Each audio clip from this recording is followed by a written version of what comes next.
gitu. Gue delete tuh akun itu yang ada di di MetaTrader gitu. Fungsinya apa? Kita udah masuk ke dalam dunia trading, kita juga harus siap untuk keluar dalam kondisi apapun. Nah, itu apa kita harus pelajarin yang namanya pain resistant gitu. Jadi sebenarnya ini relate ya, katalis positif untuk gold ke depannya. Dan BTC juga itu akan ada interest data itu kan ada nih di sini. Nah, ini kita bisa cek juga dari sini untuk hariannya gitu ya. Gitu.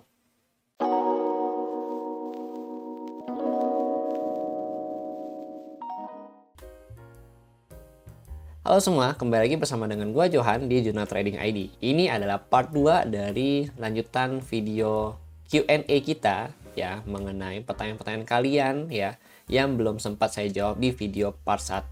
Oke, langsung aja kita mulai. Ini ada Bang Adim Arvin ya. Tips menjaga psikologi trading gimana Bang? Soalnya kadang suka gatel ya, pengen entry terus tuh padahal secara TA kayak agak ragu, tapi karena terlalu pede jadi gas masuk market terus. Kayak nggak enak banget tuh misal satu hari nggak masuk market ya. Tuh gimana Bang agar bisa kontrol itu Bang? Terima kasih. Oke, ini ada hubungannya dengan psikologi trading ya. Tadi kan gue udah bahas di pertanyaan sebelumnya. Ini ada 3 ya. Risk management, technical analysis, psikologi trading gitu. Psikologi trading ini memang susah-susah gampang, tergantung ya ini kita harus beradaptasi dengan market juga gitu teman-teman.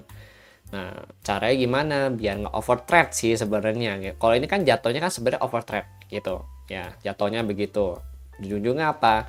Ini bisa bikin kita boncosnya tuh makin dalam kalau in case kita salah posisi pada saat kita trading ya. Apalagi over trade itu kan selama ini memang bukan hal yang bagus juga gitu. Mungkin in case 1-2 hari kita masih bisa oke lah overtrade tapi profitnya bejibun gitu atau beggar ya. Nah, tapi ada satu sisi mungkin itu bisa menghilangkan semua profit kita juga. Nah, itu yang bahayanya tuh di situ sih memang gitu. Nah, caranya gimana? Kalau dulu gua cara mengatasinya adalah gini Bang. Dulu sih sebenarnya ngawur sih ini jawabannya gitu ya. Jadi kendala ya Bang kan suka gatel gitu ya, entry terus pada secara TA itu agak ragu gitu. Nah, kalau dulu gue sempat ngerasain begini Bang ya. Tapi gue cara ngakalinnya adalah oke, gue batasin ya misalkan sehari dapetin $5 gitu ya atau $3 ya. $3 itu nggak apa-apa lah gitu. Nah, $3 udah profit. Nah, cara yang paling gue sering lakukan dulu adalah gue delete akun yang ada di MT Bang gitu. Gue delete tuh akun itu yang ada di MT di MetaTrader gitu. Fungsinya apa? Biar ketika gue mau entry ya gue mesti login dulu untuk hari ini ya. Ini jadi kan agak malas nih untuk loginnya gitu kan. Besok pagi habis mandi bangun ya kan, bangun masih mandi baru kita mulai login lagi gitu. Itu sebenarnya agak ngawur, cuma di luar pembelajaran juga sih sebenarnya, tapi itu cukup efektif gitu membiasakan diri kita gitu. Kadang kita mesti agak membiasakan diri kita dengan cara yang agak unik memang ya. Nah, salah satunya ya itu kalau dari gua sih Bang gitu. Jadi gua delete akunnya misalkan contoh gua targetin sehari loss $3 atau profit $3 gitu ya. Ketika ini udah loss $3 ya, ya udah gua berusaha untuk cooling down, terus gua kayak oh ya udah cukup hari ini, berarti kalau dilanjutin lagi itu kan jatuhnya adalah trading balasan kan, itu juga tidak baik gitu teman-teman ya. Nah, ya udah gue delete akun gue yang ada di empty gitu. Jadi tuh empty isinya kosong atau cuma ada akun demo doang gitu teman-teman. Ya di empty-nya, tapi akun trading itu hilang gitu. Nah, besoknya gue baru login lagi. Memang jatuhnya agak PR karena kita harus login terus gitu kan gitu. Cuma kan di sisi lain itu bisa menjaga kita ya untuk supaya kita nggak overtrade gitu teman-teman. Nah, karena kenapa? Itu sebenarnya wajar gitu. Karena di dalam otak kita ini tersetting kalau tidak pernah puas dengan hasil yang kita dapat. Gitu. Makanya ketika kita udah dapat kayak, wih, gue modal $100 dapat $3 nih, 30 ya. Berarti kan kurang lebih 50.000 lah gitu ya. Nah, kalau kalian pakai fixed rate ya 30.000 gitu kan. Wah, kayaknya kalau gue trading lagi sehari gue bisa dapat 100.000 gitu. Lagi gitu loh. Lagi pula ini kayaknya bagus nih gitu ya. Nah, itu yang akan merusak psikologi kita sebenarnya gitu. Jujur itu cara gua hapus akun di MetaTrader ya. Terus gue sisain yang demo, atau bahkan gue nggak sisain akun sama sekali. Jadi kan gue ada males tuh untuk entry lagi ya, untuk karena kan harus login dulu, apalagi kok ada news gitu ya, gerakannya cepet banget gitu, gue harus cepet-cepet login dulu lah segala macam, kan keburu telat. Nah itu bisa buat kita kayak males lah, udah besok aja gitu. Itu bang, itu sebenarnya jawabannya agak ngawur gue bilang di awal gitu, tapi itu cukup membantu gitu bang gitu. Oke, semoga ini bermanfaat tipsnya ya, ini tips and triknya sih gitu. Ya mungkin kalau misalnya teman-teman yang lain punya cara yang lebih unik lagi, ya boleh, itu kan tergantung dari kita ngatasinnya gimana ya. Sebenarnya ini tangan gatel jempol aja sih gitu ya sebenarnya gitu, tapi itu semua orang ngerasain itu kok bang gitu. Oke, selanjutnya di sini ada dari Istana Voucher ya. Istana Voucher, gold naik terus menerus ya. Orang bangun tidur pas sampai akhir naik. Nah, itu namanya ilmu padi, bang. Tanam pagi, malam panen gitu. Ini sempat gue bilang juga di grup. Ya, yang masih pegang sel di bawah pusing juga. Kira-kira, iya sih. Yang masih pegang sel di bawah memang agak pusing sih ya, karena ini juga berpengaruh ke psikologi. Yang tadinya kita nggak mau loss ya banyak, malah yang ada kita nahan floatingan sampai ribuan dolar gitu. Itu juga bahaya sih sebenarnya. Makanya di awal video ini kan yang ada nanya psikologi trading ya, gue bilang kita harus tahu dulu kita tuh lossnya berapa, supaya kita harus punya exit pointnya juga. Jadi kita punya entry point, kita harus punya exit point. Bahasanya gini, kita keluar pakai Google Map, misalnya kita ke mall nih. Nah, berarti kan abis keluar rumah ke mall, kita juga harus pulang lagi kan gitu loh. Kita harus keluar juga nih dari mall untuk balik lagi. Nah, itu yang disebut dengan exit point. Jadi ketika kita udah masuk ke dalam market ya, nih dari studio nih masuk ke dalam market gitu kan, atau gua dari rumah masuk ke dalam market ya, supermarket. Nah, gue harus keluar lagi dari supermarket gitu loh. Nggak mungkin gue nginep di supermarket kan gitu loh. Toh nanti supermarketnya mau tutup gitu loh. Sama halnya kayak kita di trading. Kita udah masuk ke dalam dunia trading, kita juga harus siap untuk keluar dalam kondisi apapun. Nah, itu apa kita harus pelajarin yang namanya pen resistant gitu. Jadi sebenarnya ini relate ya antara satu pertanyaan dengan pertanyaan lain gitu teman-teman. Ini relate banget gitu. Yang masih pegang sel di bawah pusing ya. Terus kira-kira sampai mana ya kenaikannya? Nah, kalau untuk kenaikan ya mungkin di sini kita lebih bahas ke harian aja gitu bang. Nah, biasanya kalau untuk harian itu kita kan kurang lebih saat ini kalau gue perhatiin ya, kayak bisa sih XAUUSD 500 sampai 700 pips ya dalam satu hari gitu ya, pergerakan naik turunnya gitu, lebih malah kadang. Nah, ini biasanya sih kalau lagi ATH begini ya, ini bisa pakai CPR bang gitu. Kita bisa pakai CPR ya, itu udah ada CPR indikatornya. Ini ada di sini ya, di TradingView. Jadi bisa dicek tuh ya, TradingView ini bisa pakai CPR ya. Ini kita bisa pakai gini. Nah, contoh ini kan ATH nih ya, ini ATH di 4057. Nah, ini kita bisa lihat CPR yang lagi di sini. Nah, ini ada CPR yang lagi tuh, gitu ya bang, gitu. Jadi biasanya kalau gua sih niatnya pakai CPR kalau untuk harian. Tapi kalau abang tanya untuk jangka panjang kira-kira mau naik sampai mana, nah itu kita mesti cek ke aset kelas dulu ya bang. Karena untuk saat ini memang kita belum ada patokan asli mau sampai mana. Sama nanti kita coba cek ke OI data ya, open interest data itu kan ada nih di sini. Nah, ini kita bisa cek juga dari sini untuk hariannya gitu ya. Gitu. Oke, lanjut lagi. Nah, dari Bang Onto Seno ya. Bang, menurutmu untuk FOMC nanti malam gimana? Terus apa pandangannya seperti BTC Gold dan kawan-kawan? Oke, jadi yang oleh ini sebenarnya udah terjawab ya Bang di video yang hari ini saya update. Ini kan tanggal 9. Nah, ini kan Bang chatnya tanggal 8 ya, berarti kan FOMC yang tadi pagi gitu ya teman-teman ya.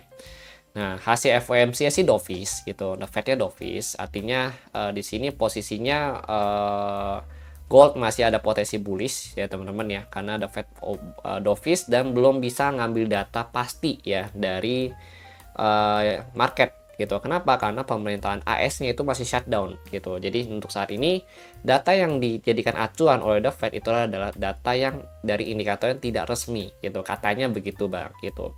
Makanya ditambah shutdown AS, terus pengambilan pemangkasan suku bunga juga ada, artinya itu The Fed dovish ya. Ini bisa jadi katalis positif untuk gold ke depannya, dan BTC juga itu akan ada katalis positif juga ke depannya gitu, karena kan itu juga sekarang salah satu safe haven juga, maksudnya bukan safe haven, sorry, salah satu aset yang paling banyak diminatin setelah gold ya teman-teman ya gitu. Kalau untuk yang kawan-kawan kayak saham gitu-gitu ya, itu sih masih oke lah, karena memang itu returnnya juga masih bagus untuk bulanannya gitu.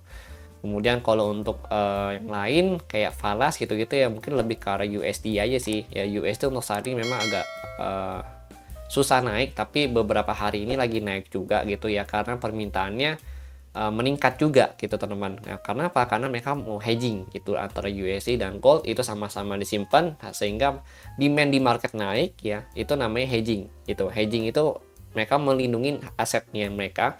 Jadi jika salah satunya ini turun, mereka masih ada satu nilai lindung yang belum turun sama sekali, itu bisa digantikan penurunan dari nilai hedging yang masih ya, dari salah satu aset yang masih tinggi gitu teman-teman. Itu penjelasan mudahnya sih begitu gitu. Oke Bang. Nah kemudian ini ya Q&A dari Bang Jerry ya. Cara mengatur psikologi supaya tidak overtrade. Nah ini sama kayak pertanyaannya dari sini ya tadi ya, dari Bang Adim ya. Dari Bang Adim. Jadi pertanyaannya itu tadi udah kejawab ya Bang ya gitu. Ini sama soalnya pertanyaannya, supaya tidak overtrade kan gitu.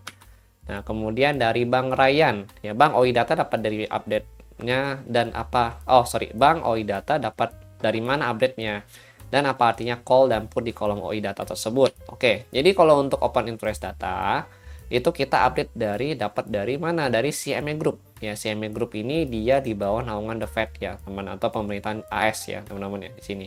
Nah untuk dia The Fed Tools ya, Watch Tool juga itu yang suku bunga, itu semua kita dari CME Group gitu.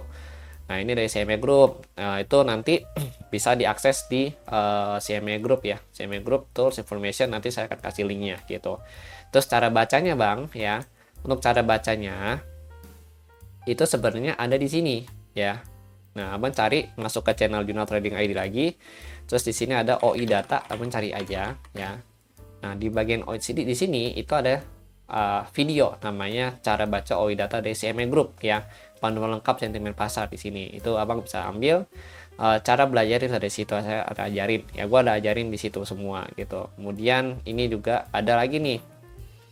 Nah, ini OI data, cara baca juga ada di sini ya. Lalu mapping dengan open interest data juga ada gitu. Nah nih ya, ini juga ada ya, jadi banyak kok gitu untuk di sini OI data ya teman-teman ya gitu. Nah kemudian lanjut lanjut lagi. Oke Bang Layan tadi udah kejawab ya. Nah dari Bang Antoni ya, halo, mau tanya untuk pair JPY ada lihat nggak kok? Karena semua pair JPY open gap up semua. Apa pandangan menurut Koko untuk pair yang ada JPY-nya? Oke, jadi JPY memang minggu ini dia gap up semua ya. GBP JPY contoh. Saya suka sih sama pair ini. Ini menurut saya pair yang cukup rasional lah gitu ya. Nah di sini. Ya, jadi sebenarnya ada beberapa penyebab ya. Kurang lebih ada 4 poin yang bisa saya kasih ya, yang saya ketahui untuk saat ini. Yang pertama itu adalah kepemimpinan baru di Jepang ya, Takaichi ya. Itu plus sinyalnya kebijakannya itu dovish teman-teman gitu.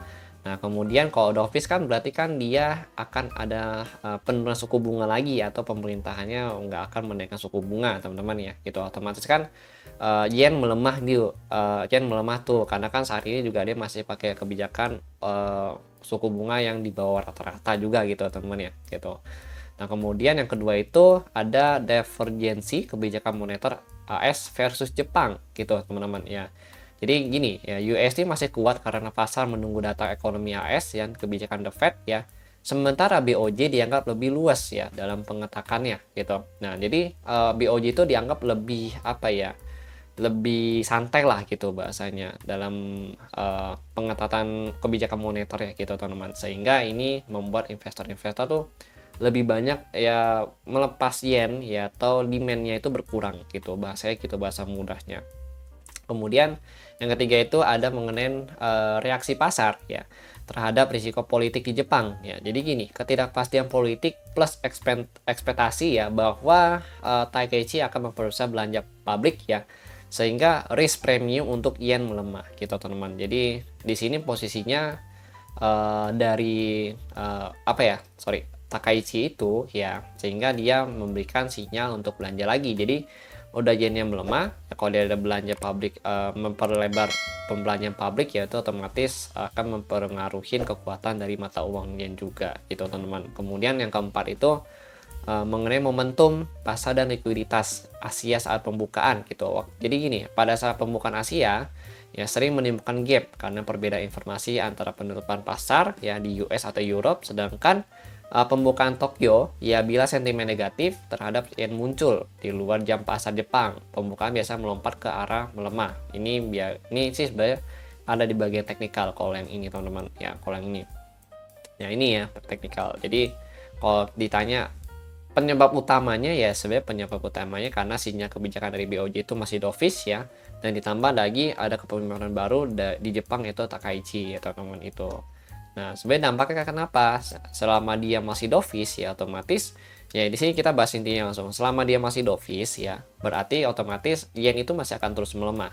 Kalau yen melemah itu berarti GBP lebih kuat dari yen ya, sehingga GBP itu akan naik. Yen itu akan terus melemah lagi gitu. Nah, kecuali yen bisa menguat baru harganya bisa turun. Untuk saat ini sih saya belum bisa lihat kalau dia ada penurunan atau rejection yang cukup kuat secara fundamental ya. Nah, cuma kalau secara teknikal ini ada potensi di close tutup dulu nih gapnya yang ada di sini gitu.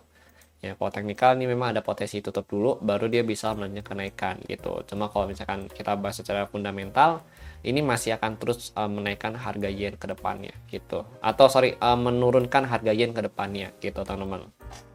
Itu kalau jawaban dari saya. Lalu coba kita lanjut lagi ya. Nah, kemudian dari Bang Agung ya, Bang Agung Legiarta. Siang Bang, titip pertanyaannya. Ada nggak pair atau instrumen market yang ngandelin technical analisis saja gitu, nggak pakai fundamental atau sentimen ya, nggak begitu ngerti ekonomi? Terima kasih sebelumnya. Oke Bang, jadi kalau misalkan pair yang terlepas dari sisi teknikal atau dari fundamental ya atau sentimen ya, sebenarnya untuk saat ini sih hampir tidak ada gitu, karena memang rata-rata pair yang ada kita tradingkan di forex itu ya rata-rata memang fundamental semua gitu, based on fundamental dari setiap negaranya yang ada gitu teman-teman. Ya kayak contoh sederhana ya GBP sama JPY gitu ya, ini kan pair juga sebenarnya gitu ya. Nah tetap ada sentimennya kayak kayak sinyal dovish dari BOJ-nya lah atau dari GBP-nya lah gitu kan, itu juga tetap ada gitu Bang. Jadi sebenarnya kalau kita mau cari yang mungkin di sini lebih ke arah yang aman aja gitu, main aman gitu ya teman-teman ya. Nah kalau mau main aman atau yang nggak begitu volatile terhadap sentimen atau risk off yang ada gitu ya, kita bisa pilih pair falas gitu atau major ya, major bisa lah, major pair, minor pair itu bisa. Minor pair itu contoh kayak GBP JPY ini masuk ke dalam salah satu kategori minor pair. Nah kalau major itu contoh euro USD itu termasuk dalam kategori major. Nah biasa kalau major itu dia lebih banyak volatile. Kenapa? Karena pasangannya dengan USD teman-teman gitu. Jadi semua pair yang dipasangkan dengan USD itu masuk ke dalam kategori major ya. Terus di luar USD kayak GBP CHF gitu ya, contoh ya. Nah kayak GBP CHF ini termasuk ke dalam kategori minor. Kenapa? Karena dia di luar GBP USD, maka kita sebut sebagai minor pair gitu. Nah sebenarnya kalau untuk pair-pair yang seperti ini pair yang masih bisa kita tradingkan ketika USD ada berita atau simpang siur gitu teman-teman. Kenapa? Karena ini masih lebih nurut ke teknikal gitu ya, kita masih bisa pakai teknikal di pair-pair minor ya, karena tidak begitu terpengaruh oleh instrumen kayak sentimen ya ataupun USD yang ada saat ini gejolak-gejolaknya gitu teman-teman, karena dia di luar USD ya ada pengaruhnya, cuma nggak yang segitu ekstrim lah gitu ya. Cuma PR-nya memang kalau kita trading falas ya kayak gini itu biasanya kita perlu pengenalan kembali ya terhadap sisi movement ya, karena setiap pair itu punya karakter masing-masing. Jadi kita harus kenalin dulu nih karakter pair falas kita yang mau kita trading ini tuh bagaimana gitu teman-teman. Oke. Ya jadi itu dulu sih ya. Thank you ya untuk yang sudah kirim pertanyaan. Ya ini panjang juga sebenarnya videonya setelah saya jawab ya. Ini ada 11 pertanyaan. Nanti saya akan buat lagi video lanjutannya, itu kurang lebih masih ada beberapa pertanyaan lagi yang mau saya jawab di next video ini teman-teman. Oke, thank you untuk yang sudah nonton dan yang udah tanya-tanya. Dan kalau kalian mau tanya lagi, silahkan chat admin Juna Trading ID, nanti akan saya buatkan videonya kembali. Semoga dengan ada videonya Q&A seperti ini itu bisa menjawab dan juga bisa membantu kalian ya dalam menjawab pertanyaan-pertanyaan kalian seputar trading ya, seperti yang ada saat ini gitu teman-teman. Oke, jadi thank you untuk yang sudah nonton ya. Kemudian jangan lupa di subscribe, share, dan like video ini supaya bisa dapat insight-insight lainnya dari saya dan juga tim Juna Trading ID ke depannya. Oke teman-teman, thank you and see you on the next video update.